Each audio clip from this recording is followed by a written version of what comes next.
This is all about self-awareness of your inner dialogue. This is what I said to you at the beginning. Get out of your own way.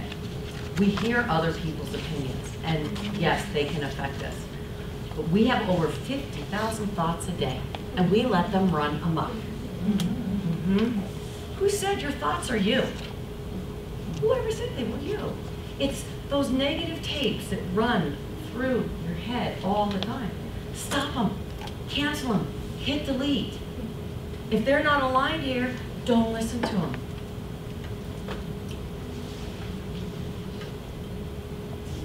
Outcome. So in that snowstorm illustration was, we can't always change the outcome. We can't stop a snowstorm, we can't prevent traffic. But if we don't like the outcome, we can continue to change our response until we get the outcome we want. If you really hate driving in snow, and you've gotten new tires, you keep changing your response, eventually you'll move to Phoenix or San Diego, right? So I have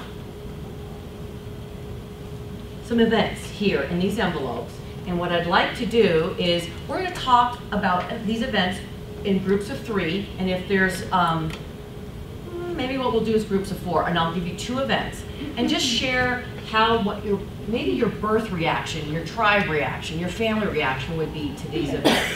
And if this event hasn't happened to you, empathize a little bit. Because you know somebody it probably has happened to. And this is about looking at events and becoming aware of a response, and this is your inner climate, environment, your climate within yourself is what you're looking to shift to change, unless you want to actually take the big step and move to San Diego. So this is just a little exercise to look at events in our life, how we respond, and how the outcome may look like. So if you could just get in maybe 2 in front, 2 behind, something like that, but in a group of 4, and I'll give you 2 events and give you a couple minutes to look at this. Okay? You guys have done this before. So with outcome, there are 2 other things we want to add to our thoughts, feelings and emotions, words and actions, and that is vision and intention. As you know, I have a passion for skiing. And if you've ever watched the Olympics and seen a ski racer standing at the top of a course, they have their eyes closed and they are going like this. Olympic athletes, professional athletes, masters of their craft, they practice and they practice because they have the intention of putting their best out there. They're going to lay it all out there. And so as an athlete, they're envisioning the course that they have gone over and over in their mind's eye and how to do it as best they can. And then their intention is to lay it all out there, to give it their best. So when you're thinking about and becoming more aware of your response and also the outcome you want in your life, add vision and intention and align it with your thoughts, feelings, emotions, words, and actions. So this is how you're going to do it. Practice, right? Here we go. This is your next worksheet. And you'll notice the timeline now is at the very bottom of the page. This is today's date under the circle. And at the arrow is your 100th birthday. Woo!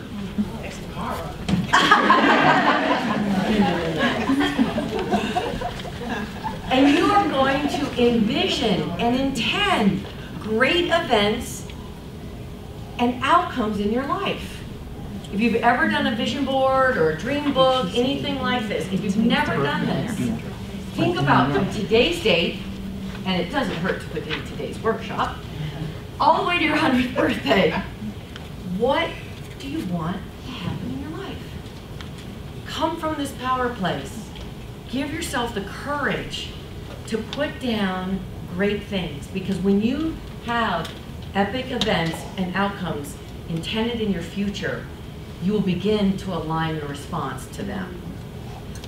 I, having learning disabilities, never dreamt I would write a book, let alone 2.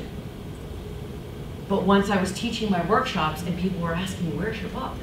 I can't write? Well, that's what other people are for, right? Teamwork. And I now have 2 more that I want to write. What do you want to do? What do you want to write? What adventure? Trent. What are you possibly afraid of, but you know you need to do it? Put down your evidence. Okay. Take a deep breath. That's pretty cool, isn't it? Trusting in yourself, trusting in your power. The world is going through some tough times. We've all been through tough times. But building up your resiliency, building up your strength and your courage, and knowing that we have each other to go through it. So build your team. And I've got 3 more tools to give you today before we leave. And you're gonna, the last page I'll explain to you here in a minute. But it's a breathing technique and a power posture. So everybody stand up for a minute. And if you can see me, or I'll put the picture in your mind's eye, you're gonna stand like Wonder Woman or Power Ranger. It's been proven if you can stand in this position for 2 minutes, it raises your testosterone, which makes you more assertive and makes you more powerful, and it lowers your cortisol, which is a stress hormone. They've even done studies with people who've crossed a finish line that were blind, and you know what they did every time they crossed the finish line? Exactly. They put their hands up. So this is a great, also power posture, or standing here with your hands on your hips. I like it more like this, like Wonder Woman. So the breathing technique is this. I will walk you through this first, and then we're gonna do it. You're gonna inhale for the count of 4, you're gonna hold for the count of 7, and you're gonna exhale for the count of 8. So when you inhale for the count of 4, take a deep breath, because I will get people going like this. So take a deep breath, and then I will count out the first round, and then I'll let you count it out in your head. And we're gonna do this 3 times, because what this does for us is it moves us out of the sympathetic nervous system, fight or flight, to the parasympathetic nervous system, to a more relaxed state of mind. So you put these together, it's gonna be powerful for lunch. Okay, so here we go. We're gonna inhale for the count of 4. 1, 2, 3, 4. Hold. 2, 3, 4, 5, 6, 7. Exhale. 2, 3, 4, 5, 6, 7, 8. Inhale. 2, 3, 4. Hold. 2, 3, 4, 5, 6, 7. Exhale. 2, 3, 4, 5, 6, 7, 8. And the third time, just count in your mind.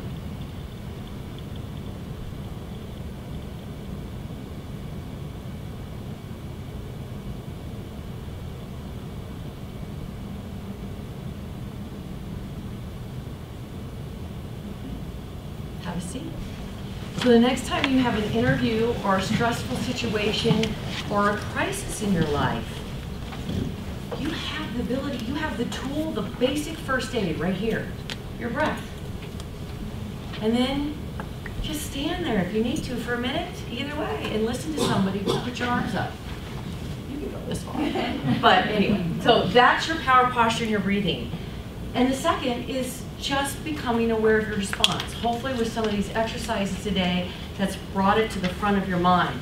And when you leave and you go to lunch and you go home from work, think about how you respond just to these little events, because when you're self-aware in the little things, when the big things come up, you'll be able to go back and check, how can I align myself in my power? And the very last page in your handout, if you go to that and pull it off of your handout, it says, let it go, trash it, and throw it. Now, let me explain this before you do this. You wrote down 3 fears. We have fears here, but it may not even necessarily be a fear. But on that last page, I want you to write down what you want to leave behind in this room. Something that you don't want to take with you. And let me give you another little quick story. My friend Jerry, this is the addendum to her story, when she broke her neck, she broke her give-a-shitter. I said it. It's an expression of her father's from the Midwest. Give-a-shitter. She broke it. Especially as women, we're nurturers, mothers. We want to take care of the world. And we want to take care of everybody in it, and our children, and our grandchildren, our parents. We have a lot in this world to care for. But we can't all carry it, and we can't all carry it all the time. So maybe today, your give-a-shitter will break just a little bit. So starting with this exercise, you are going to give something, you're going to leave it behind, something that you do not need to carry anymore, that you want to let go of. Write it on this piece of paper. We're going to crunch it up in a ball, and then you are going, I had a trash can, but I had too much to carry today. But you're going to throw it at that fear flip chart on the count of 3. Wait. We're going to do it together because it's going to look like a snowstorm, a snowball. But let me say this. So wait, let's start this first. Everybody write it down. Write down what you do not want, when you walk out that door, that you don't want to take with you. So write something down. Don't crinkle it up yet, just write it down. Okay. Now, realize that everybody from the back may not reach the front of the room. And we don't want anybody to get beaten in the back of the head, because I want you to throw it hard. So maybe if you're a basketball player, you can toss it up. So on the count of 1, I want you to make a ball out of whatever you've written down.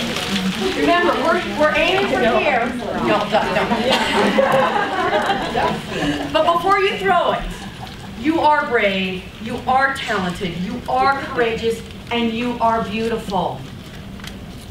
Thank you for being here today. All right. Here we go. 1, 2, 3.